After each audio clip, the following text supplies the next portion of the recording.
Yeah, the natural modified we do, which is essentially starting the FSH on day 5 if there's a follicle or 2 that are already developing, and then piggybacking on your own cycle in that context. So your aim is to get 1 or 2 eggs from the cycle, repeat the cycle straight away if you need to, and try over, you know, a course of 3 cycles or maybe more to generate 3 or 4 embryos in the freezer. That is only used in ladies who've got AMHs in low single figures, you know, 1, 2, or even less than 1, and saying to those ladies, look, you may not get an egg, you may not, but we're going to use your own body to select which follicles we then help to grow, and then we try and retrieve them. I did one yesterday. The lady had 2 follicles. She previously had a cycle. She had 1 follicle. We didn't get an egg.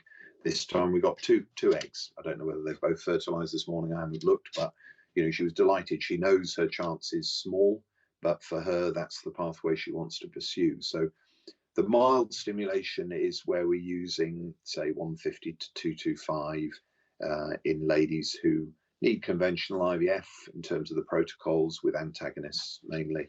And, you know, it's just really about treating them less aggressively and hopefully, you know, even with that, 2 of the ones I did yesterday, we got 14 eggs. For us, that's slightly more than we'd necessarily want, but they were both clinically well. But there's this kind of caution there, which I think is quite good in terms of, you know, saying to the patients from the outset, our aim is not to make you feel like you're, you know, blown up like a large balloon. We you know, we want you to essentially be reasonably well by the time you get to egg retrieval, and then in the days after that, that you don't feel again so bloated that you can hardly move and you're struggling to drink and all that sort of stuff. So I quite like that philosophy, really, because I think I was never somebody who thought really, you know, that the answer was just to wind up the FSH dose, and you know, you ended up doing that, but explain to the patients, look, we might push you up from 300 to 450, but actually